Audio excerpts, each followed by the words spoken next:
Hi, Liz. How are Hi, you? Wendy Day. I love you so much. I love you more. I cannot Ah, we are one and the same, and I'm so happy to share this yeah. space and this time with you. Thank you so much. This, Absolutely. this is my new podcast, and I'm so excited about it because I'm educating artists and up and coming industry people about stuff that like our generation knows so that we can really help them get to the next level. That's my goal. I think that is part of the legacy that I want to leave is, I love that. truly educating. And I've spent, which we'll get into, but I've spent 29 years trying to educate. So I it's love it. me learning and then me also sharing that. So Yes. I think when we share information, it helps us learn faster and it kind of reconfirms what we know, not to mention the whole good karma thing. absolutely, absolutely. For me, there is nothing where I learn every day still. Me too. I'm Me 29 years too. in and I crave it. I want to, what is the next step? What is the next thing? What is, you know, and I think it is for somebody in this business, you have to continue to learn every day because it Yes. changes so quickly. Yes, it does. Yes, it Yeah, does. it changes it's when I first came in, we were on 2 inch and then half inch. And then, Yes. you're talking reels. And then the CD came in and we were like, holy crap. Like The what? DAT. Don't forget the DAT before Oh the yes, the CD. DAT before the CD. Yes. And it's crazy, but Dallas has like 4 storage units that are full of I'll bet he nothing does. Nothing but but half inch, music. 2 inch DAT, all that kind of stuff. Well, let's So start there. Let's yeah. explain to people who Liz Garner is. So, who is Liz Garner? I'm a definitely a music executive. I am a publishing executive and teacher. So, I started in this 29 years ago. I met Dallas. My twin sister, Elise, was working with Alvin Spites, the great Alvin Spites, mix engineer. And she was like, come to the studio. Everybody wants to meet you. So I go to the studio and Dallas and I hit it off and I never left. I just started coming to the studio and he's like, what are you working on? Nothing. Okay, well, you want to help with this. And so I took it as an education. I love that. Um, I learned and I wanted to learn from him and everyone there. And you And realize you had the opportunity to learn from fucking Dallas Austin, right? from Dallas, Austin. And people are like, why in the world would you give, because I always tell people I worked for free for 5 years before I was ever paid on anything. Me too. It was Six the years. Yeah, me greatest, too. it was the greatest education I could have ever gotten anywhere. You're Yes. in the room with Gerald Superstar. Gerald Busby, you know, Barry Gordy, like all these guys that used to come, and George Clinton. Oh, I was able to work amazing. a project with Michael Jackson, like who from working with Gerald Busby, who then turned me on to, other people, John, that was in Michael's, kind of realm. And I was able to work a project with him. And so it Wow. was, yeah, it was things that I never, ever, ever envisioned for my life. But that's how it started. And then I kind of transitioned to working with Tricky Stewart and running Red Zone Entertainment for Tricky. Amazing. Um, and then in 2005, I got a call from Teddy Riley. Teddy and I had been talking, and we were trying to figure out, okay, what way can we work together? So I went to LA for a project that ironically never even got off the ground, but it put me in a different space and it put Mm. me in a different realm. And I met Jean Mason. We call her Jeannie Mason. And she was actually one of the authors of the Copyright Act of 1976 Oh, wow. that took it took shape and started in 78, and it completely restructured copyright law. Yes, it did. um, and so I always say I learned from the best. She was Quincy Jones' personal kind of publishing guru for 35 years, and she did everything for him in Wow. his publishing. And so I learned from her. I learned how to do terminations, what were terminations and reversions of copyrights, the importance of making sure that songs are input properly. Because we can get into every mistake somebody could make along the way. Right. Um, but I want to make sure that everybody knows, like, the right way. So it's the I only love way that. you get paid in this business. And Like, and the ownership is in the publishing. Like, that's your children's money.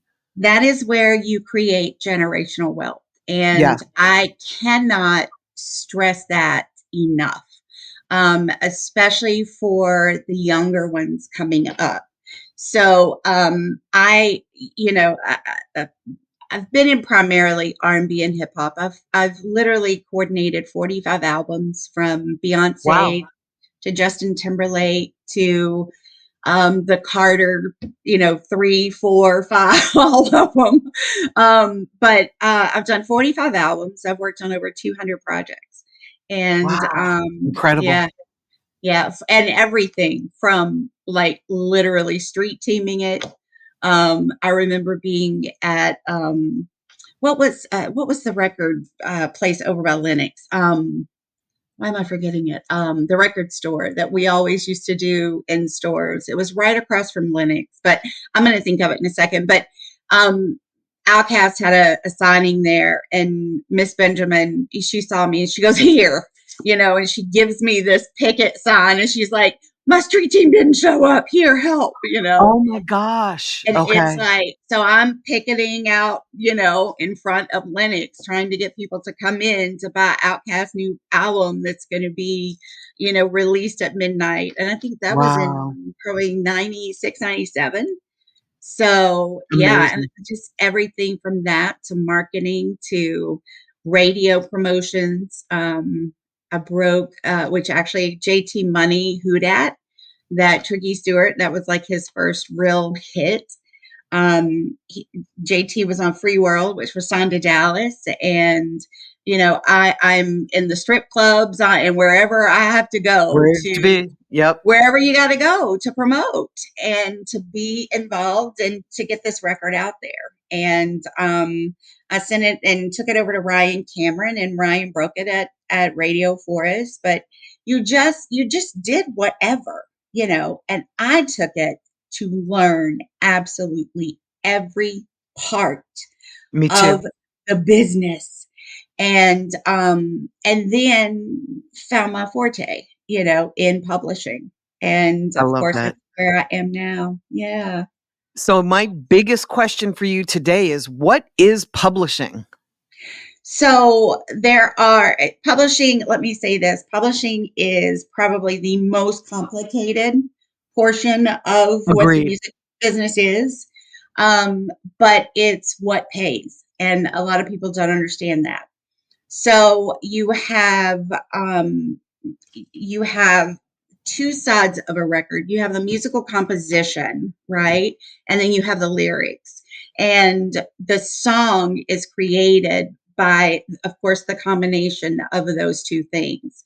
And whatever, right, it could be Dallas and Naz Henderson and, let's say, Future or Ti, like, they come in, they do this big record. The record isn't really truly a record until the paperwork's done.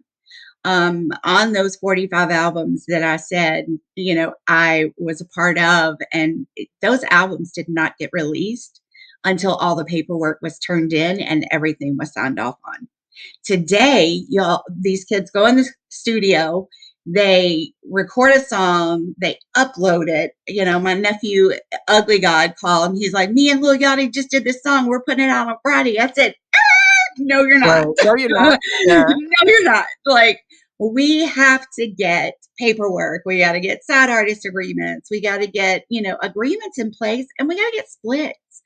And so I was always called the studio mama because I would, go into the studio and make sure that, if Maya was here, that everything was signed off on, or Brittany, or, getting into the studio, and, producers that are working out of New York, but hire me to make sure everything's done. And publishing is just that. It is the composition. It is the means by which to release. So you have PROs, which is BMI, ASCAP, CSAC. Those are your most famous kind of known ones. Um, Performing rights organizations so is what the PRO stands for, yes, just in case somebody doesn't know. oh yeah, I was about to say it's performing rights organizations, and then you have your publishers, and the publisher's job is kind of twofold. It is to exploit you as an artist, but then it's also to collect your royalties. Right. And there are, deals that can be structured 1,000 different ways. But primary things are done either on an admin side or them in kind of a 50-50 split. A lot of admin deals are kind of the thing right now versus a 50-50 co-publishing deal. Those of course still exist. But a lot of companies are saying, okay, we're going to give you an advance because we know that, we can take this and we can make this bigger. And they, Exactly. whether it's syncing it in television or movies or commercials, it is the lifeline for the money that you make as a songwriter. Right.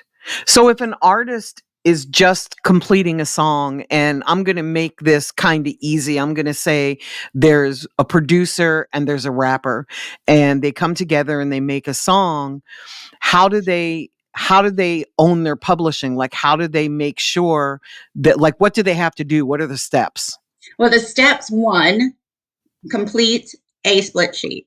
And Okay. I like, people say split sheets are so antiquated. Yes, and I'm working on something for you, so that it's not so antiquated. However, a signed piece of paper is a legal contract. And that is the stipulation. That's really the first part of what has to go into registering. The other part is filing with copyright.org, or copyright.gov. I'm sorry, copyright.gov. You go in and you register the copyright after you complete the song. You register with your PRO. If you're with a publisher, then you go in and make sure that the publisher has that information so that they can do the collections on it. Every What song, if they don't have a publisher? if they Are don't, they then the publisher themselves? they do. They are the publisher. And one Okay. thing that a lot of people will say, oh, I'm with BMI. Um, okay, well, what's your publisher name with BMI so that I can register that? What do you mean? I'm a writer. Yeah, you're a writer, but you're also a publisher. And you're missing out on 50% of your income if you do not take what you've done as a writer and also publish it. You are your own publisher. So you have to start a publishing company, which is registering with the Secretary of State, starting a business, getting an EIN, setting up a checking account so that it is a legitimate business. You are a When you are a songwriter, you are a business. And a lot of times they're missing out on that and they don't understand that. It is an intellectual property. And what you have to do is protect that intellectual property. You're protecting yourself by registering the song, and if you don't have you, there are companies out there like Song Trust who will collect for independent artists. There are a couple of others, of course, the Pav's new, I mean, I'm sorry, Par's new company. AO. Yeah, AO. And I think that is going to be key for these, for independent artists to be able to get involved with someone who is on that collection side. You've got plenty of publishers that'll do what they call an admin deal. You can do an 85/15 or an, take no advance, and but you've got to know someone to do that. You've also got to be a proven writer. They're not just going to do it for Joe Blow down the Everybody. street. You have to have that relationship.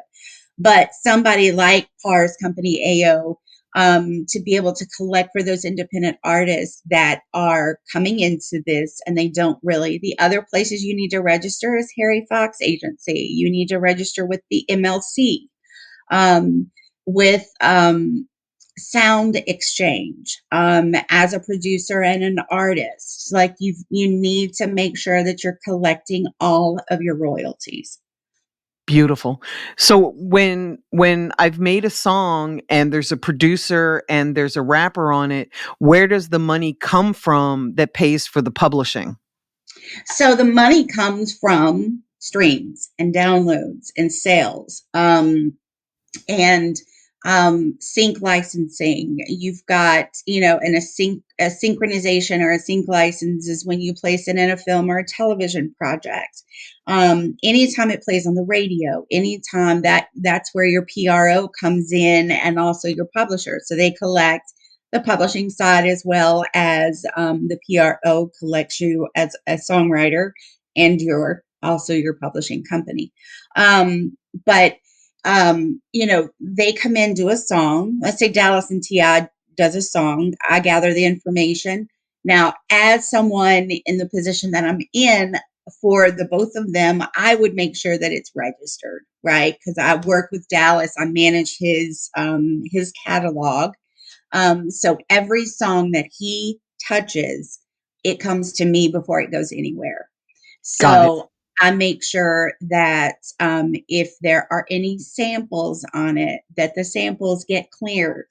You have to clear both the master side and the publishing side if those, both elements are used.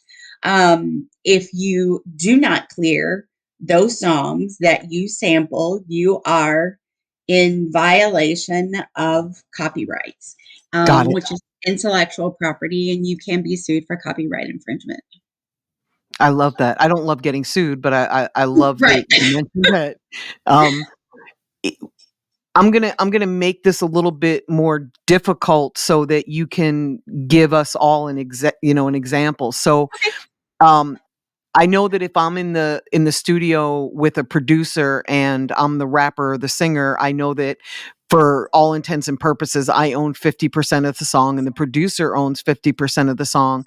But what if I'm a songwriter or a singer and I just do the hook and there's a rapper that does all the verses? How do we break that up so that everybody gets whatever's fair and what's due? So it's so every producer, every producer is kind of different. So but most of the time it is either all three of them. Let's just say it's three writers and they come in, and Dallas Yeah. will go, you know what, we'll just split it, so it's So a 33 third, and a a third, and third a across third. the board. And then there's other ones where the hook is a huge part. It is typically 20%. If 15 to 20, typically 20 if I'm involved. The hook is very much a part of what makes a song. And then the rapper would get 30% for his verses, and then the producer would get the other 50%. On a song, think of it as, as a pie. It's 100%. It's a whole. So what is going to make up 100? And you can do where the verses are 10 each. You've got four writers. You could split it 25% each person. It just has to make sense. So Um, really, it's what you negotiate. it is what you negotiate, but it's also you know, so this is why a split sheet is so incredibly important because I've been involved in lawsuits where, um, and this is known, it's a known case, but Britney Spears and Tricky Stewart were approached by Madonna and her people because Britney and Madonna did a song and Madonna didn't get any publishing, as she came back like 2 years later and kind of held things up and was saying, I wrote on it. No, you didn't. If you want a piece of the record because you're Madonna, say that, and like that is not something that you as a producer or a songwriter has to do or respect. I know there was some back and forth on Instagram when Beyonce's album came out that she got credit, but she's not really a songwriter. She writes. She may not write her biggest hits, but she is listed as a songwriter. Why? Because of who she is. She has warranted, based on her experience, she has warranted getting a piece of the publishing. I call that leverage. Yes, She has leverage. leverage. Yes, that's the exact word for it. She is leveraged. Then there's another, I kind of went back and forth. I talked to Bangladesh about this a few weeks ago, even. I saw him, and there was, he was like, oh, I finally got the payment on Khalees's song that he wrote. And he it had been tied up for 17 years because she didn't sign off on the split. Wow. Now, the smart 17. thing, 17 years. The smart thing that he did was register the song on his behalf. His project coordinator or his publishing manager, whatever you want to call somebody who inputs this information, register the song both with PRO, BMI, and with his publisher. If that had not been done, then there would have been, you can only go back 3 years on a PRO. The MLC will go back 14 years. But that Oh, would have been 17 years of lost publishing income had that not, it's one thing to not register a song, it's another thing to register a song and it be in dispute because you know who's collecting. Kind of the downside to that is the publisher has that income for 17 years sitting there, is making money off your money that's sitting exactly. there for 17 years. And and I told Bangladesh, I was like, at least, you had the wherewithal to register your songs, Yeah. because if you hadn't have, then all they could have gone back was 3 years. Wow. Yes. And That's I've had an crazy. artist call me and, can you please go after my money? And on a song that has been out 10 years and she never put it through a PRO. And I'm like, I can't go back but 3 years. And the song was a huge song 10 years ago. And Oh, it made the most money in the first 5 years. yeah. It's like you've got to really be smart with this Yeah. when it comes down to sessions and studios and making sure everything's registered. Outstanding. Um, what is the black box? It's so topical right now. If you could explain to us what that is, and I'm trying to say it without smiling, It is with the bane of literally, my existence. uh, yes. So the black box it's very popular in Europe. That's kind of where most of it, those European dollars that are collected and nobody signs up and nobody knows it.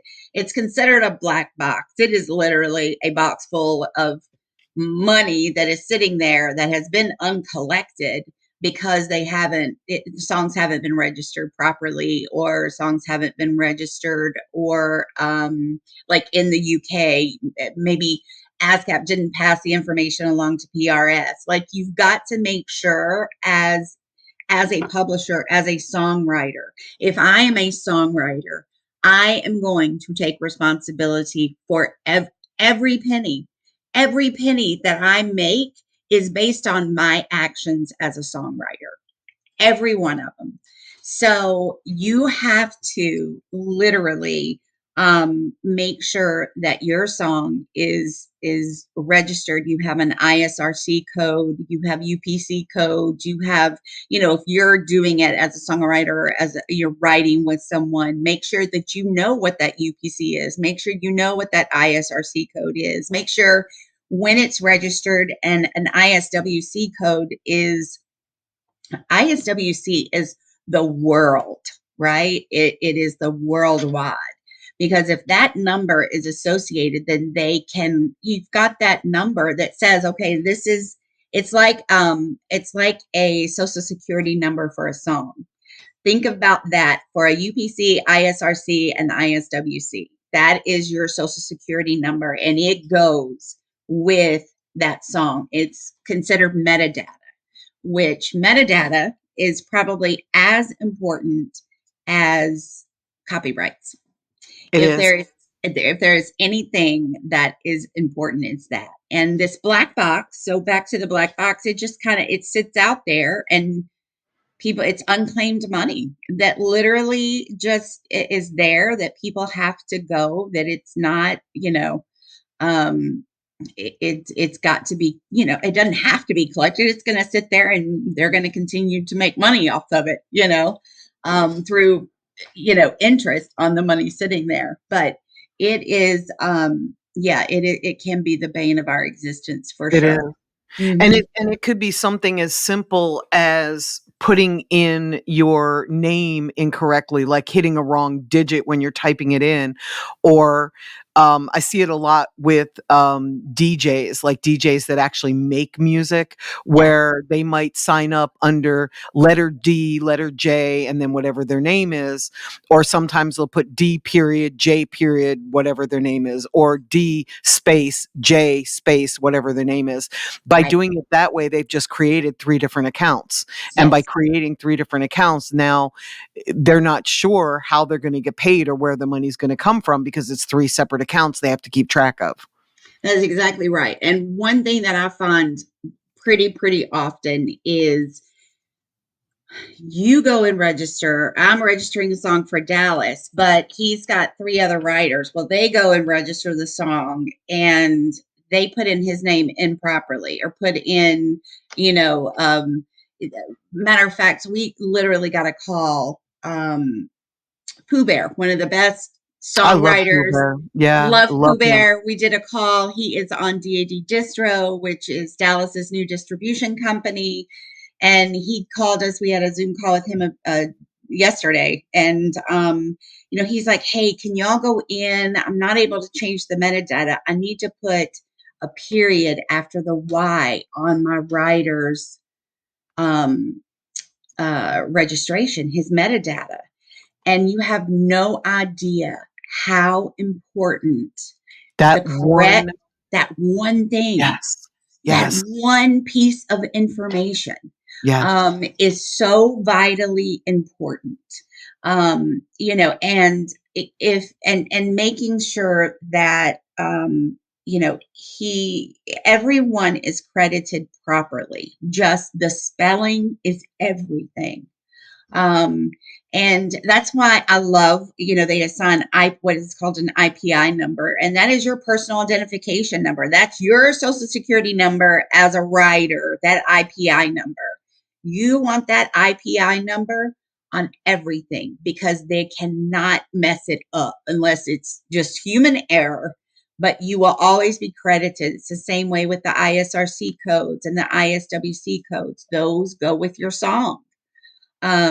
So yeah. I love that. Um, I'd also like to add for artists, especially newer artists, where you may be young and you're sleeping on the sofa at your mom's house or a friend's house.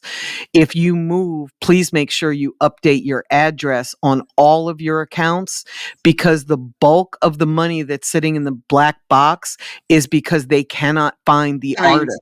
That's Yeah. exactly right. And once That a is year I do go in and I do look in the black box and I'll search for my friends and I'll search for my clients and see if there's any money in there for them. And I do that because it could be something as simple as they sent a check and it came back. And they still do it old school. They still send out checks. they do.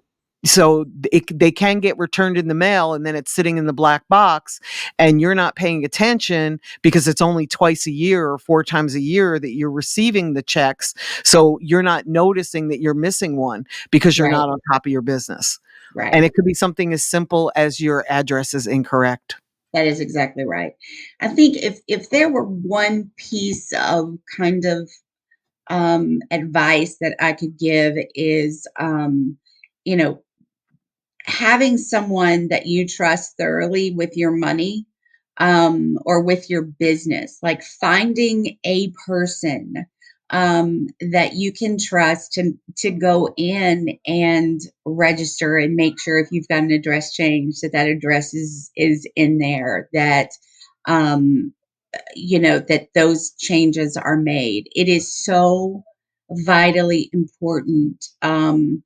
And these guys, they come in and they get so big so quick. Yes, I've seen it, even the Migos, I felt like they came out of nowhere, even though they worked in this business for so for many so years, long. for Yeah. so long, right? And I think that having the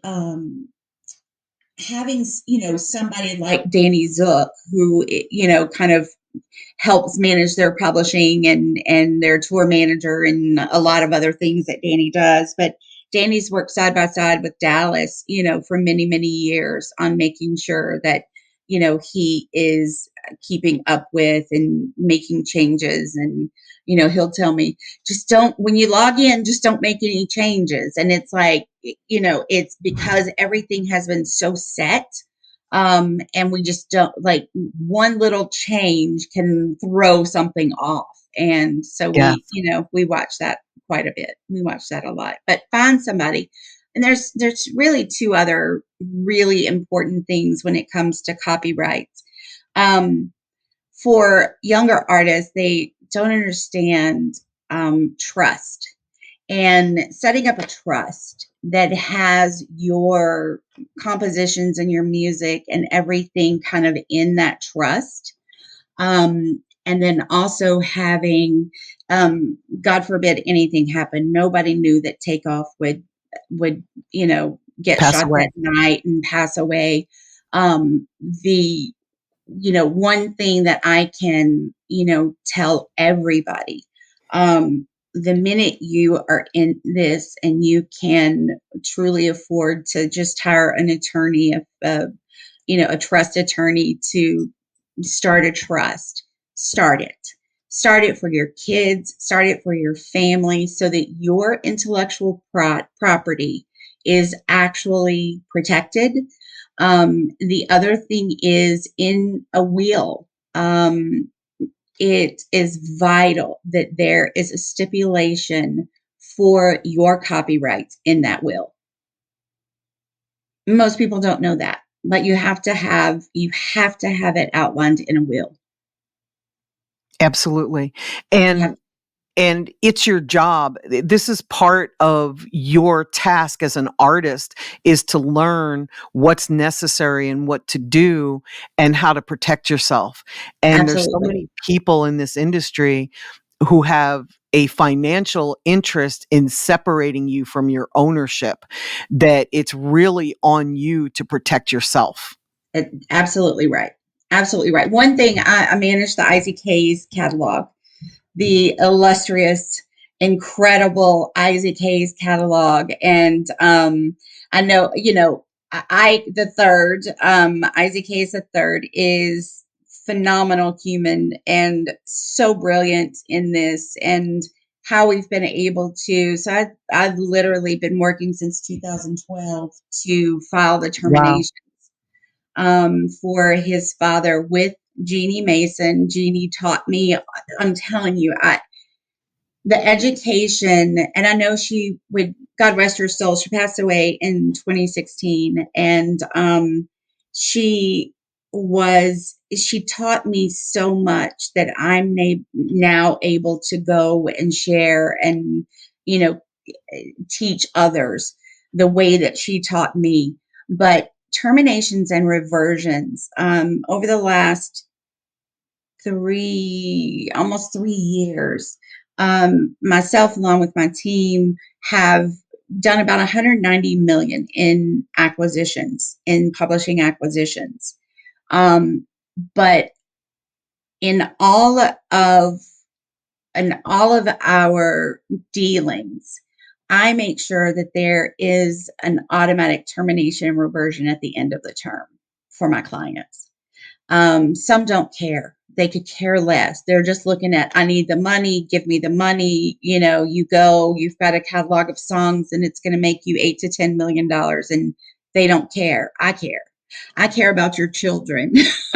I care about where this stuff goes. I care about your family. And it's because so many, let's go back to Motown and Berry Gordy.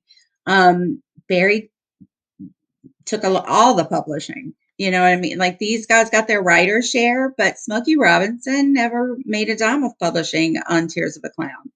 And then we're able to go in and say, okay, we can now terminate that copyright. Let's terminate and let's get it back. So anything prior to 1978 is a 56-year copyright term. Anything post 78 is 35 years. So right now we're in the termination window for 1988 to about 93. So there's really, you can do it 10 years prior to when the song is, there's a 10-year window to terminate. And then it's 5 years from it's 35 years if you're post 78 from the date of creation that that song will revert, but you have to file the terminations. You And you have said to, you can do that up to 10 years in advance? 10 years in advance. Mhm. Interesting. So, Yeah, I'm working right now with Warren G, and he has Regulate, which Regulate next week will be 30 years old. So he could actually file all of his termination paperwork today for a song that today. will terminate 5 years from now. Absolutely. He absolutely can. Interesting. And like I said, I work with the and manage with Isaac Hayes, his father's catalog, and started in 2012. His father had over 600 songs in the catalog. I have 429 songs left to terminate. I work on Wow. them. Yeah, I work on them daily, and to make sure that, we go in and we terminate on time. We file the right, paperwork. I will say this: I am not an attorney, but I do attorney work.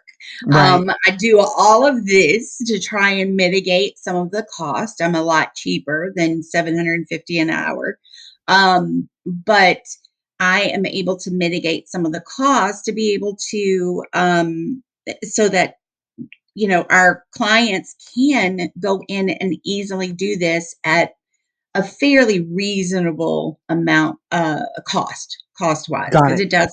it costs to terminate. But once you have that, and we've done, one of the joys in working with Isaac Hayes and the Hayes heirs was we were able to go in, to Primary Wave and work a name, image, and likeness deal for the Isaac Hayes catalog.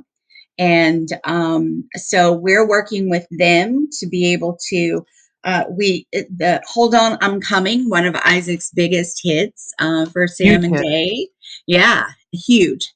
And we got that back this past year, in Congratulations. 2023. Thank you. Huge song. And it has been, I think I have probably cleared that song 150 times, and just since November. It's an incredible song, and so many people love it And a and want it. moneymaker. and it is a huge moneymaker for sure.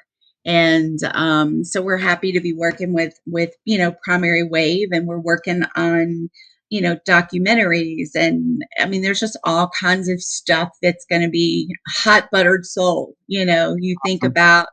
think about that, and it's funny. Isaac um, made a yesterday he did a, if y'all don't follow him on Instagram, I think it's Isaac Hayes 3 It is on Instagram. And they've listed 100.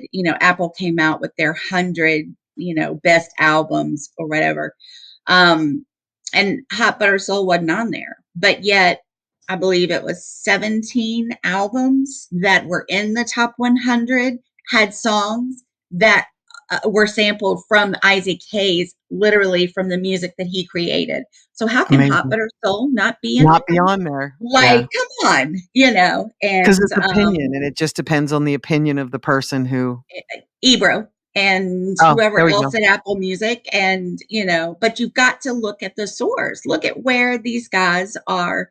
Snoop is a huge, he loves Isaac, huge fan.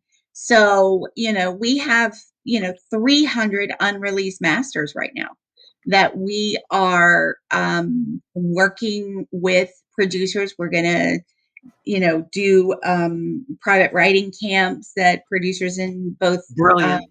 LA and Atlanta can come in. I know, I'm so excited about it. Brilliant. That can, take these unreleased masters and be able to use them. And I love Isaac that. Hayes gets credit as a producer.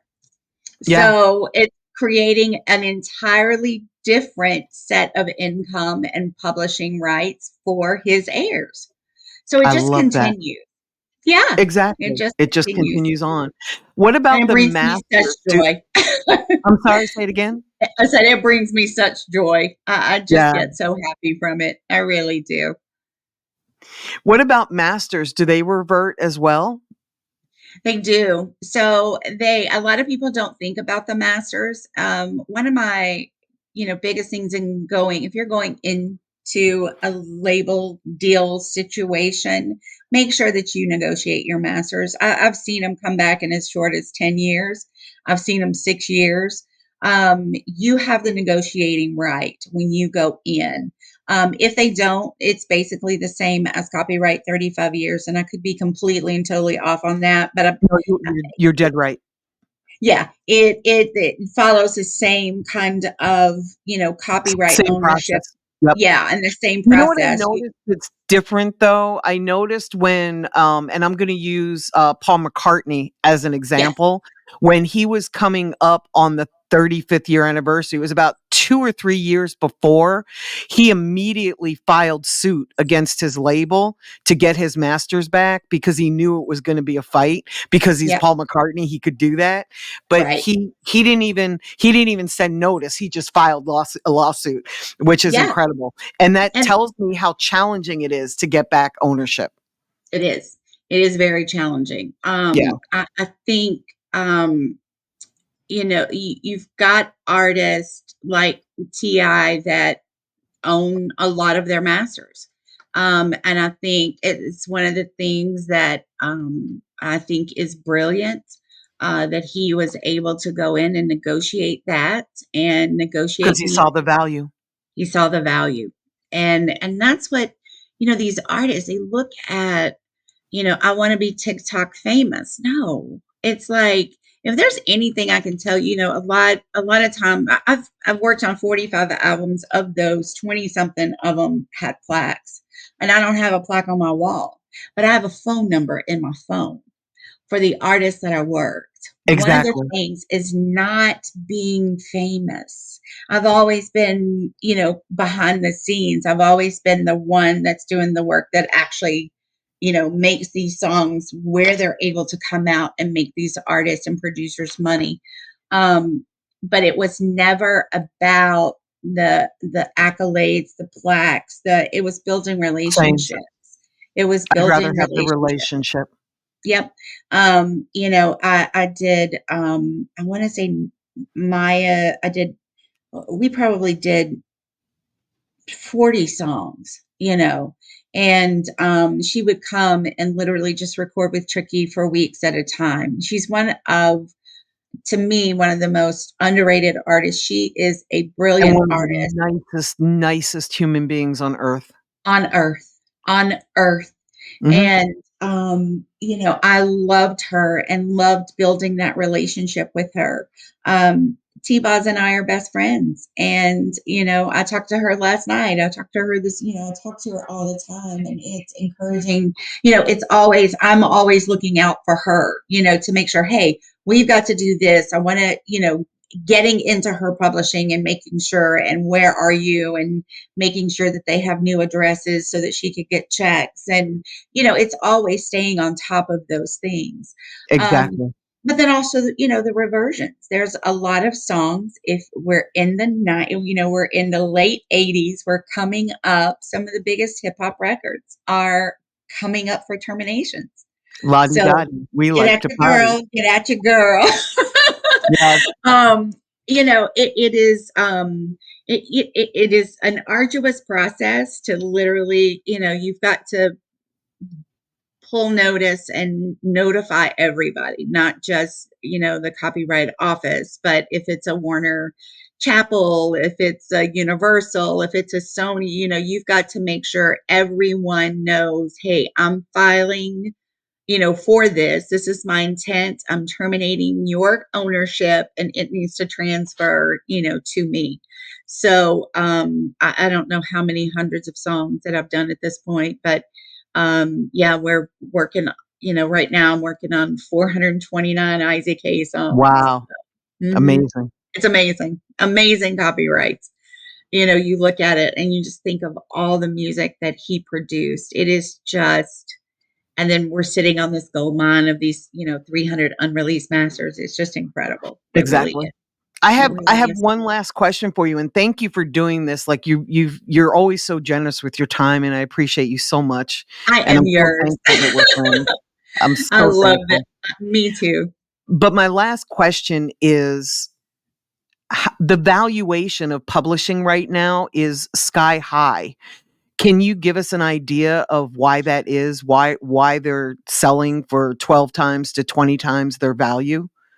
I will say, people come to me and entrust their catalogs to me, and for many reasons, but one is my buyers and publishers that I work with, they know the quality of what, the actual presentation, is a lot to do with how somebody, how you present this music, and How what organized? how organized and what they can do. When I go to do a deal, when I do the valuation, I look at, I take a CSV file of all of the statements for the last 3 years, and I look at that and I say, okay, what are the trends? Where are we going? Where are we going with AI at this point? Because you have to take all those things into consideration. How many songs has this record? How many times has it been sampled? Like, you look at all these things and you say, okay, and then how long has that record been out? A record that's been out 10, 15 years is going to get a way higher um, multiple than one that's been out 3 to 5 years. You're going to be on the very low side. I, I can't, it is intellectual property. They're buying these. I think a lot of the buyers buy in hopes that um It'll I, go up. That the usage will go up and they'll the make more usage money than they're goes up. spending. You look at, yes, you look at all of, I mean, take Isaac Hayes, for instance, and the 17 songs that were sampled that are in the top 100, albums. That's what they're buying these for. They're buying Yeah. it to put this music and Yes. to be able to have the sample, to be able to interpolate, or to be able to create a derivative work that they can then assign another 35-year copyright on. And that's what these companies, they're hoping for. Got And it. that's why they're buying it with its increased value in the marketplace. And Got it. what it and it's not a bad thing. It's absolutely, I look, it's what I do. It's what I do on a day in and day out basis, is get catalogs, evaluate catalogs, and say, okay, my average is about a 17. So that means I'm getting anywhere between a 12, 13, and we've gotten as high as 21. Wow. Um, yeah. And the Isaac Hayes catalog, a 21. And That's you look at beautiful it, you go, why is this catalog so valuable? Look how because many it's times it's producing. been sampled. Yeah, it's been It producing. is It's been used producing. in film and TV and streaming. Like it's making money. It is It's a making money money. maker. It is. It is making money, hand over fist. And I think that, at producers and writers, when you go in to, produce a song, I want you to think about, what is this going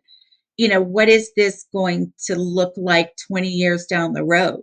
We're looking at songs that he wrote in the 60s and 70s. And of course, he wrote after that in the 80s and the 90s, and even up until 2010 before he passed. We've got songs that are all there. But in creation today, I think that producers sometimes, especially these kind of overnight people that just come in and produce these songs that are not going to have the value. I encourage you to produce songs that are going to have value, because that's what's going to create years down the road, what your family is going to be able to, eat off of and come into, and be able to live off of. And Generational wealth. generational wealth. And that, That's the if goal. there's anything that I would say, that I want to be my legacy, it's, coming in and doing these deals, but allowing our clients that generational wealth. I think it is so vitally important, and if Yeah. you're lucky enough to be my friend, I make sure that happens, and then for clients, I make sure that happens when they come to me. And like I said, our buyers, the publishers and the buyers that I work with, they expect nothing less. A lot of them don't. A lot of clients don't care that it's another 35 years that they're, signing it away. But I like to do lesser time. I like to say, okay, give me a 20 on this and you get it for 25 years, or you get it for 30 years, but not 35, Right. and then negotiate that termination right, Exactly. You get what that you reversion. negotiate. You get what you negotiate, and it can either happen or not, but I Right. fight At for least my you client. try. Yeah. At least you try. Yeah. Absolutely. Absolutely. Thank I you love you. so much. I love you too. Thank you so much for doing this. And thank you. Absolutely. I'm down 60 pounds today. And That is just so the amazing. world knows, this is my mentor for losing weight. This is the person that I saw lose a lot of weight and tell me, "Wendy, you can do this too. It's You not as can. hard as you think. I'll help you." Yes. And I was very bad at asking for help or even receiving help. So not Yeah. only did you help me lose weight, and by the way, I have 35 more pounds to go. Not only did you help me lose weight, but you helped me learn to accept help from somebody. So you gave me such value. You have no clue what you've done for me. Thank you. That makes me want to cry. But I've been on a journey. 2014, found cancer. I had breast cancer. And you beat I'm it. 9 years in remission. I beat it. The chemo, the radiation, the drugs, like, killed me. And, I found myself on this, lose 20 pounds, gain 25, lose 30, gain Exactly. 4. It was just this It's up what we've and all done. down. We yo-yo. Yes. The yo-yo, the Yes. hormonal effect that the cancer drugs had on me. And I started my journey, of really saying, I'm getting a hold of this. I went to the doctor. I had a, blood work, and he's like, your A1C is at 6.9. I'm like, I am not going out like this. Like, we Right. are getting a hold of this. Right. We're And turning this around. so I stepped on the scale this morning. I'm 93 pounds in, a year and a half. So yeah. So And proud of you. thank you. And I'm right if behind you. I can inspire, my sister's lost 57 pounds now. My aunt, like, everybody's kind of on this journey, and I love it. it, Thank you. you are so welcome. I could not have found anybody who was more um, deserving than this moment of us coming together. And you inspire me daily. I'm so glad. I hope you know that. I Thank truly, you. like, Thank you. and just for those, so Wendy and I met on an airplane in coming back from New York, and I had these big wings that I had taken for a photo shoot for Soleil. It was when AirTran, we had, I sat down and I looked over and I said, "You're Wendy Day. Like, I know who you are." And I was working with Tricky Stewart. It had to be 2001, 2002. Soleil, we were shooting her album cover in New York with Jonathan Mannion, I love and him. I just remember meeting you and saying, "I've got to be your friend." But it really wasn't until like the past year that the synergy just came so far Yeah. around in full Yeah. circle for us to really connect. And you are an amazing human that has Thank given you. so much to this community, the music community, bringing to light injustices and trying to make a fair way Artists. for our artists. Yeah. Yeah. And Yeah. It where means the world you're to me. It's my yeah, passion. and it is mine, Yeah. and making sure educating, Yes. I'm And serving that's why we get on along so well, because yeah, we both have the same mission in life, and we that's do. rare. It's rare that 2 people get to align.